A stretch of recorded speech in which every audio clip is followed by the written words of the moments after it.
And hello, everyone, and welcome back to Cyrus Webb Presents here on Amazon Live. I'm your host, Cyrus Webb. Glad you all could join us for this next segment. And boy, do we have a great guest coming up for you guys. But before we get into our special guest, which is Tracey Michelle Lewis-Giggetts, we're going to be talking to a good friend of mine, Yona of Riverchild Media, about this conversation, how it all came about. But first of all, ladies, how are the two of you today? I am well. Doing great. Doing good. Thank you. Glad to have the two of you on with us. I want to say on the Amazon Live side, if you guys are new to us here, feel free to hit that follow button. You'll notice it either in this corner or down below us. Also beneath us, you will notice the book we'll be talking about today, which is Black Joy. You guys will be able to see it there, both in print as well as the Kindle edition. Feel free to be able to click on that to be able to learn more about it as we're going throughout the segment. Tracey, we're going to be getting to you here in just a minute. We're just going to pretend like you're not here for a second, though. I want to want to welcome our friend Yona of Riverchild Media LLC to our program for the very first time. Yona, first of all, thank you so much for setting up this chat with us for today with Tracey, but also thank you for being a part of this. For those who don't know about Riverchild Media LLC, Yona, let's begin there. How did it come about? Well, I tell you, I always tell people that I'm a very spiritual person. And God always puts us where we need to be, when we need to be there. And I had worked at Simon & Schuster for over 13 years. And that was my third publishing company. And I had a wonderful run there. I'm so blessed. I got to work with so many amazing, amazing authors, everyone from Kevin Hart, Charlie Wilson, Alice Walker, who I cried when I met her, and to Zaki Shange before she passed away, T.D. Jakes. So I had that that experience of working with authors and books with people that look like me. And that's one of the reasons why I stayed at Atria. Shout out to Atria Books at Simon Schuster for so long. I worked under Judith Kerr, who is now over at Harper One. But, I stayed there as long as I did, basically because, there was a commitment to publishing books for and by people of color. So I was so honored, to work there. But, things change. And I basically walked into my office one day and, my position had been eliminated, unfortunately. But, I really believe that was purposeful because it got me here. And sometimes you got to get out of your comfort zone. I feel like God said, you know what, you're too comfortable over there. Poof. Now, it's just like I felt like somebody literally dropped me in the water and said, okay, babe, you either going to swim or you're going to drown. What you going to do? So I chose to swim. And I founded Riverchild Media. I had people in the industry started to call me and say, hey, are you freelancing? And then one thing led to another. And then all of a sudden I had like a full roster of authors. And then I said, you know what, I might as well make this official.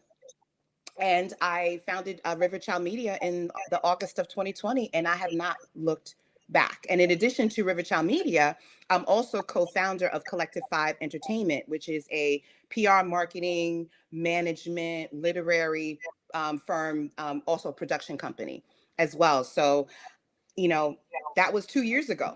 And, I've just grown. But, my first love will always be books. Yeah. And that brings us to our guest for today, Tracey Michelle Lewis-Giggetts, in her book, Black Joy. How did you first discover Tracey? Actually, Tracey is my sorority sister, Z5. And, she contacted me, when she's published by my former employer, Simon & Schuster. They've done a fantastic job, and she just wanted some additional support, for the book. And she contacted me, and, we've been, working, together, on it. And, the beautiful thing about working for yourself is that you can select the authors that you want to work with. And when I heard of Tracey's book, I knew immediately that I had to, work on it. It just spoke to me in so many ways. And I'm sure, because, me, I could talk about Tracey and talk about this book for an hour, so I'm not going to take your job away from you, Cyrus. But, it just the title of it, was a draw because, we are steeped in trauma right now. We've been traumatized for 400 years. Okay, but especially these last couple of years between COVID and, the assault on Black bodies, we needed this book. We needed to find ways that we could, tap into our joy, because it's like, it just seems like, our happiness has just been stripped from us. and that, we're constantly being beat down, and just, there's just been so much sorrow and trauma. And this is, a book that we need right now to kind of, help us to pivot, and to go into a different direction and step into a place, of joy, and how you do that. And this book kind of gives you a blueprint in a way through Tracey's personal journey of finding that joy. It's like once you read it, you kind of like sit up and say, you know what? I may be going through all of this, but it doesn't define me. And I can find my joy. I can do certain things now. She gives you examples, and I'm sure she'll talk about it in the interview, of ways that you can tap into that despite all the trauma and despite all the things, that are assaulting, our spirits, especially these last couple of years. Yeah, such a great thing. How'd I do, Tracey? Yona, thank you so much. And I'm so glad that you set this up for us. I want to say again, for those who are following in on the Amazon Live side, welcome to the program, where we're going to be speaking now with Tracey Michelle Lewis-Giggetts about this book, Black Joy. You all will see it highlighted in the carousel. I have the edition that I have, which is a hardcover, but they also have the Kindle edition that's there. You can be able to click on it as we're having the conversation. Go ahead and get your own copy of it. Yona, we're going to bring you backstage for a second and begin our conversation with Tracey. Tracey, I want to begin with, first of all, being present, because I was saying to you at the beginning when you and I were talking before we went live here, congratulations on this year already. What has it been like for you to really sit with your own success and how your love of words has really made room for you? It's a very good question. First of all, thank you. Thank you so much for having me. When I think about sitting with, and that's really what it is, I find that I'm always wrestling with my old self, with, the previous versions of myself that sometimes connected my productivity or my creativity with my worth. And so as I'm sitting in this moment, which has been, I have so much gratitude, and I'm just so blessed, for everything that's happening and the way the book has been received. I also am constantly checking myself to make sure that my joy doesn't live in the claps. I actually have a note here on my computer that says, if you live by the claps, you'll die by the booze. And so I am in this space of like really pure gratitude and feeling honored that people are reading this book and receiving it and beginning to do their own work, because that's really the intention. It's like, yes, I am giving you of myself. I've bled on the page, but like, what will you do with that? And how will you use it in your own life? And so it's just been a joy to talk about Black joy. I need to go ahead and mention, Tracey, the subtitle of the book, Stories of Resistance, Resilience, and Restoration. And I think for you, you really do. You talk about bleeding on the page. For those who haven't gotten the book yet, the thing that really, because this is our first conversation together, I feel like we not only get to know you in this book, we get to better understand ourselves and why we may feel the way that we feel. Did you know going into Black Joy that it was going to have that type of a connection with something that is so personal for you?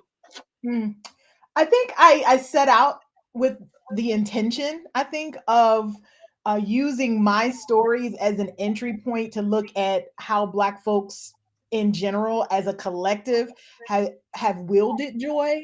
And so I think that I didn't necessarily want to make my life the blueprint for Black joy. I don't think, we're not a monolith, right? Like we're not, we come from different places and have different experiences. So I didn't want to make my life the blueprint, but I did want to say, okay, here is how trauma and pain and sorrow and joy and love and peace have all lived in this one container called Tracey Michelle Lewis-Giggetts.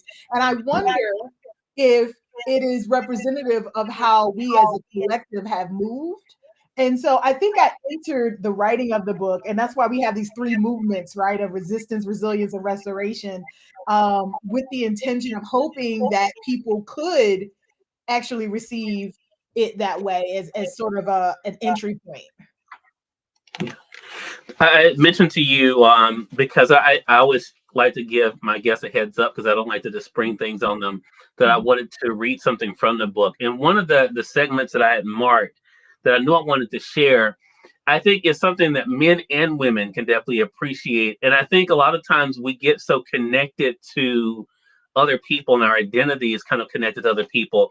In chapter 6 of the book, Leaving Louisville, you talk about something very personal, talking about events that can be definitely traumatic. You say this though, for those who have the hardcover of the book, it's found on pages 42 and 43. You write, one of the hardest things that we will ever have to reconcile individually and collectively is the fact that sometimes choosing joy means leaving a place that no longer serves you. That is one of the most difficult things for all of us, but I think in particularly, Tracy, and you can speak better to this, it especially it seems like women are almost made to feel guilty for choosing themselves. Talk to us about how you're able to free yourself of that guilt and that feeling of being attached to something that no longer serves you. Yeah, when I left Louisville, Kentucky with $300 in my pocket and a budget rental van filled with furniture that my grandmother had given me, I had made the choice to choose my joy myself above and beyond what I had been taught, right? Like we all have these messages, these narratives that we've been given about, what is the right thing to do or how we are supposed to stick into a situation or stay in the situation. And I feel, and women, to your point, women particularly get those messages, that there is a particular role that we have to fill, and that to put ourselves first or to take care of ourselves somehow is not the right thing to do. And I think what I've learned over time is that if I don't make room for my own joy, if I don't expand myself in ways to be able to hold the joy that's already there, then I can't be everything that I need to be for my husband, for my child, for this work, this creative work, right? Like I can't be all that I am because I'm on empty, right? I am not filled up. And so I think, I hope that people will begin to like unravel those stories that we're told. Because some of the stuff that we carry, and I talk a lot about this in the book, isn't ours, Yeah, right? We're holding stuff from great grandmama and grandmama and mama. And some of it is not meant for us to carry forward into our future. And so I think the work is figuring out what do we take, right? And what do we leave behind? And sometimes, as you read, joy means choosing to leave some things behind. But here's the thing, because I mentioned this also in that passage, it doesn't mean you can't return. right. It doesn't mean that when you've embarked on this journey for healing, right, that there isn't a time, and for me, it was 20 years later, where you return back to those places because you have new eyes, you have a new mind, you have a new heart now, and you can see them in a different light. Sometimes leaving and choosing joy is really about giving yourself room to be able to come back to something and see it differently. And, Right. and you'll never be able to do it if it's right here, right? If you're Right. still too close to it. And Tracy, your honesty in this, because you do go on even in the same chapter, you say this, in hindsight, I know I was running from more than just the city when I left. I was running away from all the ways that the city had negatively informed me. I wasn't yet willing to reconcile that with all the ways that the city had actually positively shaped me too, all the ways the city had done a good service to me. But nevertheless, my particular path, my journey called for leaving, and I'm fine with that. How Mhm. did you get to a place where you could be so honest with yourself? Mm. I believe, honestly, that's a work in progress. I will say this about writing this book. It was probably the most liberated I've ever felt on the page. Mm, I gave myself permission to it's not about spilling tea or like, telling, my story just for the story's sake. I really just wanted freedom. And I had never experienced that before, and all the other things that I've written and all of the other mm, work that I've done. So I can honestly say that that still is a work in progress, where I am learning that, we talked earlier about like how we define ourselves, right? Like Yeah. learning that I don't have to define myself in very narrow terms, and that what I am writing and what I feel like I've been called to write has value. And I think it's just something that I am still accepting about this experience. And every day that, people like yourself tell me like this book resonated with me in this way, lets me know that being my authentic self and choosing that for the first time in my life is worth it. Love that. I want to say for those who are just tuning in, you're watching Cyrus Represents here on Amazon Live, but also through Facebook, on Twitter, LinkedIn, and YouTube. We're joined today by a very special guest. You see her there, Tracey Michelle Lewis-Giggetts. We're talking about her book, Black Joy, the subtitle being Stories of Resistance, Resilience, and Restoration. For those joining us on the Amazon Live side, you'll see it highlighted there in the carousel. Feel free to be able to grab your copy. We're going to also remind you how you can stay connected with Tracey. Tracey, that brings us to the other thing I wanted to share from the book in chapter 25, Accepting the Non-Acceptance. And I want to talk a little broader about this, because I was mentioning to you one of the things in that chapter that struck me earlier when you talk about being bigger than your body. What came to my mind is so many times, especially as we're growing up, right, we have so many ideas of who we can be, right? And people, encourage us to use our imagination growing up. But then as you get older, you're supposed to be realistic. You're not going to be able to do that. You're not going to be able to be this. This is who you're going to be, and you're going to follow in this path. I want to talk about that for you, especially in this journey for you that you've been on in the public. What has that been like for you to not feel that you owe it to anyone to be anything more than who you were created to be? Well, I'm just like everyone else, like who grew up with, and I even go back to what I said before, those stories, right? Those narratives of what was possible, and was given those narratives, and not no shade to, the elders who gave me those stories, but they were living within a particular experience in a particular Yeah. capacity, and had a particular historical position, right? Like they could only see what was possible from their lens. So I, grew up with this idea. Like I was always called the big dreamer. Like my mom calls me that. Like I was the one, I was going to do all the things. I was going to be a lawyer, a writer, an artist, Janet Jackson, all the people. I was going to do all the things. And it didn't occur to me that I could be it wasn't possible, right? Like you said, as I graduated from college, and I was told, no, you need to get, a real job, and you need to, have health insurance and all of these things. And I embarked on that. When I left for Chicago, I thought I was leaving to have this very traditional, success, that I was going to go and I was going to work in corporate. Had always written, was always a writer in a sense, but never knew that that was possible for me as a career path. And it took, gosh, probably just within the last decade that it became real to me that I can't choose anything else but what is authentic for me. And like the gifts that I've been given, I didn't want to leave this earth having not given them the opportunity to do everything that they needed to do, like these gifts that I've been given.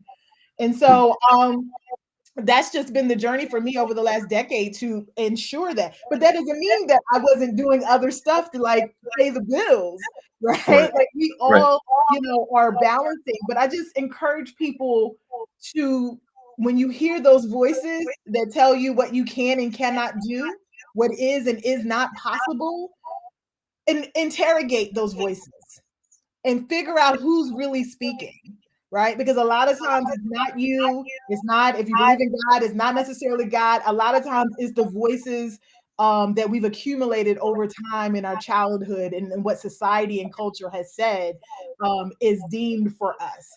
And we got to, figure out ways, whether that's through therapy or through your own kind of internal work, of setting those voices aside. I heard Yona talking to you earlier about joy and the difference in joy and happiness. I typically ask guests about how their idea of success has changed, but I want to ask you, especially after reading Black Joy, Tracey, I want to ask you, how has your idea of what joy is changed? How has that evolved for you? Mm, good question. You know, I used to think that joy was something that I had to find, and that I had to go get, that it was distant, that it was over there. And what I think I've learned from writing this book and from my own journey of unpacking joy is that joy is only something that I have to unearth, that it is in me, right? That it lives in this container with all of those other big emotions. The challenge is, and when you think about like even what Black folks have endured, even if just in this last 5 or 6 years, right? Is that the other emotions can feel all consuming. So my rage, my anger, my sorrow, my despair, my frustration, my grief feels big, and it crowds out the joy that I do have that lives in us, to the extent where I can't see it, I can't access it, I don't know where it is, I can't find it, but it hasn't gone anywhere. And so I talk a lot in the book about how do we use empathy and self-compassion and grace to be able to make ourselves bigger, to expand ourselves. So I'm not going to go find joy, I'm making room for the joy that's already there. And Wow. that to me is the daily work. It will be the work that we're all doing until we leave and transition, is making room for joy, making room for peace, and all of these other emotions that we want to have more of, but we can't seem to find because all of that other stuff is so big in our bodies. I talk a lot about the body, but also in our spirit. Yeah. So is your hope then, Tracey, as people read Black Joy, as they listen to conversations like this and think about themselves, that they're able to make sure that joy is something personal? I thought about that for myself when I was reading the book. That I think a lot of times, and it's interesting what you said about even our elders, because just as they may try to put on us, or other people may try to put on us who we should be, I think certain people try to make you think this is what it takes to have joy. This is what it takes to be happy. This is what, this looks like. Do you hope that people realize that personally for themselves what their joy is? Oh, absolutely. I always say, like, if people read this book and then begin their own joy journey, which looks different from mine and Mhm. different from the next person, and like their personalized from the creator version of what joy looks like, what arouses their, the adrenaline and dopamine and all the stuff that happens to our bodies when we experience pleasure. If they can figure out what joy feels like in their bodies and then start to be intentional about creating opportunities for that to become bigger, then my job is done. Like, I've done my work. If that begins, even just a person thinking about that, then the purpose has been served for this book. Love that. Love that. Again, Tracey Michelle Lewis-Giggetts is our guest. The book is Black Joy. You all see it there. The subtitle is Stories of Resistance, Resilience, and Restoration. It's available. Of course, you guys can get the hardcover edition like I have, or the Kindle edition as well. Really enjoyed this time with you, Tracey. I guess I need to bring Yona back, but before I do that, before I bring you on the back, I want to ask you, how can our audience stay connected with you and kind of keep up with the journey and the conversations you're having? Absolutely. Well, my website is traceymlewis.com. So that's sort of an entry point to all of the places. I'm on Instagram as TMLG, my initials, writer. So at TMLG writer. And I'm on Twitter as TM Lewis. So, like, I'm always talking about joy. We recently did a wonderful campaign for Black History Month where we began to look at the joy of our Black history figures. So Audre Lorde and Martin Luther King, we see certain images of them in the work, but I wanted to explore images of them laughing and dancing and having joy, because I think that's equally important to the work, right? If anything, it works side by side. So I'm always talking about Black joy in those spaces. And so, yes, that's where you can find me. Love that. We're going to go ahead and have Yona brought back in. Yona, Again, I want to thank you for helping us to have this conversation today. Do you have any final words that you would like to offer to our audience, or something you'd like to ask Tracey for our audience as well? I would just say, buy this book. Seriously, pick it up for your sister friend, your cousin, your auntie. It's, this is the balm that we need right now. Real talk. And I'm not just saying that because, of course, I clearly adore Tracey, but I know how helpful this book, has been for me. It's like, yes, all our journeys are different. And, this is certainly not the blueprint, like she said, because we all have to kind of make our own way. But at least if you're able to see that someone else has done it, and her personal journey and how she's been able to navigate it, maybe that'll give us, some ideas on how we access it ourselves. And like she said, that joy is here. It's here. Like you said, I loved when she said the unearthing. I was like, see, Tracey, ooh, another powerful gem, something else I'm gonna, go out and say. It's like, it has to be unearthed. Yeah, that is so powerful. But because it's language like that, it's advice like that, it's words like that can help the healing process, because we need to heal right now. There's just so much going on, and we need that joy. We need that in order to just get up and show up for ourselves, in the morning. So if you want something that's going to speak to your soul, pick up Black Joy. I like the language of unearthing also, because I feel like people need to know that joy is our birthright. It is. Yes. It's ours. Yes. It's not something that we have to go out, go buy. Happiness we can buy, right? Like you can a beach and a yacht or whatever. I'm going to be happy for that, right? But exactly. What's the undercurrent, right? What's sustaining me when I don't have those moments? But the same thing that our ancestors, they understood. Yes. They understood that even when the circumstances weren't particularly happy, they had an undercurrent of joy that just couldn't be stolen. And so when we recognize that it's already here, we can unpack it and unearth it. Yeah, because you actually talked about that in the book. You talked about the enslaved African and how they were able to access the joy even despite, their circumstances. Another powerful image, where people say, oh, I get it. So thank you, Tracey. Thank you for your time. Thank you, Cyrus, for having us both on here. And like I said, pick up a copy. Pick up one for yourself and for your sister friend and your auntie and everyone else.